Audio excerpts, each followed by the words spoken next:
Bismillahirrahmanirrahim. Assalamualaikum warahmatullahi wabarakatuh.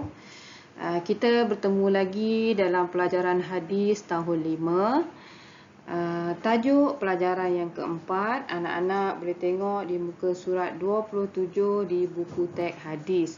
Baik, tajuk yang pertama dalam pelajaran yang keempat ini adalah memperbanyakkan doa ketika sujud. Baik, mesti anak-anak tertanya-tanya, apakah yang dimaksudkan dengan doa? Baik, doa di sini bermaksud memohon segala hajat dengan rendah diri kepada Allah. Baik, yang kedua, apakah tujuan kita berdoa? Kita perlu berdoa supaya mendapat keredaan dan keberkatan hidup. Lagipun kita adalah makhluk ciptaan Allah Subhanahu Wa Taala. Baik, persoalan yang ketiga, mengapakah kita perlu memperbanyakkan doa ketika sujud? Baik, di sini Ustazah akan jawab, kerana kita paling dekat dengan Allah ketika sujud. Ketika sujud dah tentu dalam waktu solat. Dan ianya sebaik-baik doa serta hukumnya adalah sunat. Perbanyakkan doa ketika sujud.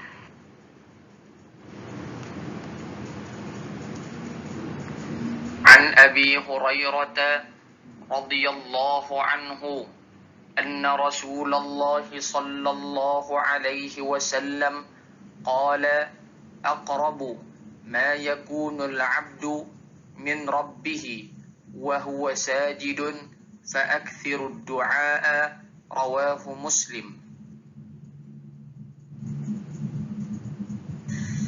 Daripada Abu Hurairah radhiyallahu anhu meriwayatkan bahawa Rasulullah sallallahu alaihi wasallam bersabda, keadaan paling dekat hamba itu dengan Tuhannya adalah ketika dia sujud. Maka perbanyakkanlah berdoa ketika sujud. Riwayat Muslim.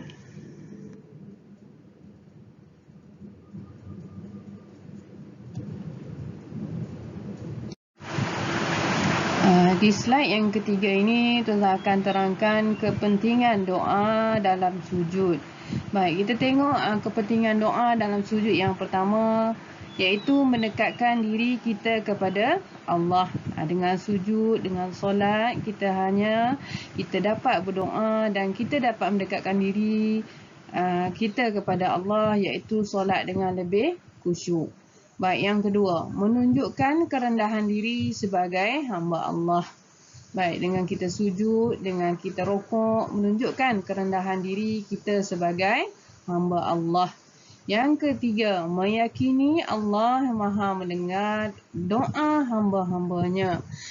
Maknanya di sini Allah Maha mendengar hamba-hambanya setiap kali kita solat, setiap kali kita berdoa, walaupun sama ada secara nampak ataupun di dalam hati. Baik, yang keempat, kepentingan doa dalam sujud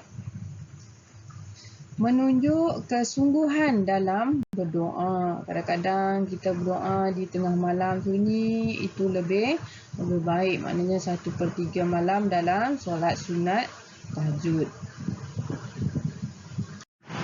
Baik, di slide yang keempat, anak-anak boleh tengok di muka surat 32, cara-cara berdoa ketika sujud. Cara-cara berdoa ketika sujud ada 4. Yang pertamanya, berada dalam keadaan bersujud dan menghadap kiblat. Maknanya antara tata cara berdoa, hendaklah kita bersujud dan menghadap kiblat. Baik, yang kedua, berdoa di dalam hati ketika sujud. Tak adalah baca kuat-kuat sangat. Berdoa di dalam hati ketika sujud adalah cara berdoa ketika sujud. Yang ketiga, berdoa dengan kerendahan hati dan bersungguh-sungguh. Bersungguh-sungguh bercita-cita dengan apa yang kita kendaki kepada Allah. Yang keempat, memilih tempat yang sesuai untuk berdoa ketika sujud. Baik, pemilihan tempat ni hendaklah yang sesuai, takkan di dalam tandas pula kan. Hanya di tempat yang suci, bersih, sunyi. Tak semestinya di masjid, di rumah pun boleh.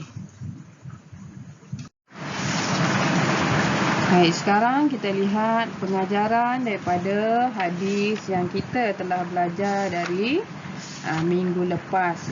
Hadis yang keempat iaitu memperbanyakkan doa ketika sujud. Baik, apakah pengajaran hadis yang pertama? Sentiasa meletakkan pergantungan kepada Allah Subhanahu Wa Taala, bukan kita bergantung kepada makhluk. Yang kedua, sentiasa meyakini kekuasaan Allah. Maknanya Allah Maha berkuasa daripada kita makhluk. Kalau kita suatu benda tak jadi, tapi dengan kekuasaan Allah benda itu lebih sempurna. Baik, yang ketiga, pengajaran hadis ini kita tengok kita digalakkan sentiasa berdoa ketika sujud. Takkan kita berdoa waktu nak makan je. Kita kena berdoa ketika sujud. Yang keempat, sentiasa beradab ketika berdoa. Sentiasa beradab ketika berdoa. Takkan kita berdoa ketika tengah menonton TV. Jadi yang kelima, berusaha bersungguh-sungguh selepas berdoa. Mudah-mudahan apa yang kita idamkan, apa yang kita mohon daripada Allah, Allah beri walaupun lambat.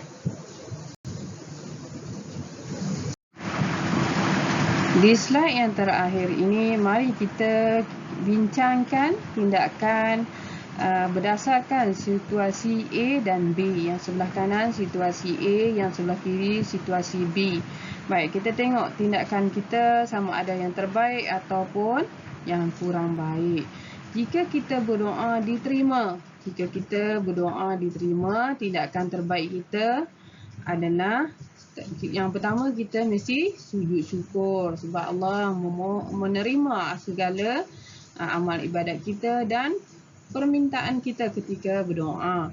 Yang kedua, sentiasa bersyukur dengan nikmat yang Allah beri, walaupun nikmat itu tidak melimpah ruah, tapi Allah bagi sikit-sikit. Yang ketiga, teruskan berdoa walaupun doa kita telah diterima oleh Allah. Kita sentiasa berdoa bukan untuk diri kita, malah untuk orang lain. Baik, yang di sebelah kiri, kita semak diri kita sama ada jika doa kita tidak diterima, apakah tindakan terbaik juga. Maknanya bukan kita bersyukur apabila doa kita terima, tidak bersyukur apabila doa kita tidak diterima. Tapi jika doa kita tidak diterima, tindakan terbaik kita buat apa? Yang pertama, berdoa bersungguh-sungguh dan berusaha. Kalau kita nak kejayaan dalam UPKK, maknanya kita naklah berdoa bersungguh-sungguh dan berusaha. Yang kedua, bersangka baik dengan Allah walaupun Allah tidak menerima doa kita. Mudah-mudahan doa kita yang kita minta itu tak bersesuaian dengan apa yang kita minta. Jadi Allah tak perkenankan. Yang ketiga, memperbanyakkan doa bukan untuk diri kita, bukan untuk ibu bapa kita, malah untuk sahabat-sahabat kita semua, termasuklah orang Islam. Baik, contohnya kita berdoa untuk rakyat-rakyat di Palestin yang ketika ini sedang menghadapi serangan dari musuh. Mudah-mudahan setiap doa kita Allah mengabulkan dan kita tidak putus-putus berdoa. Mudah-mudahan Allah memberi petunjuk kepada mereka yang jahat.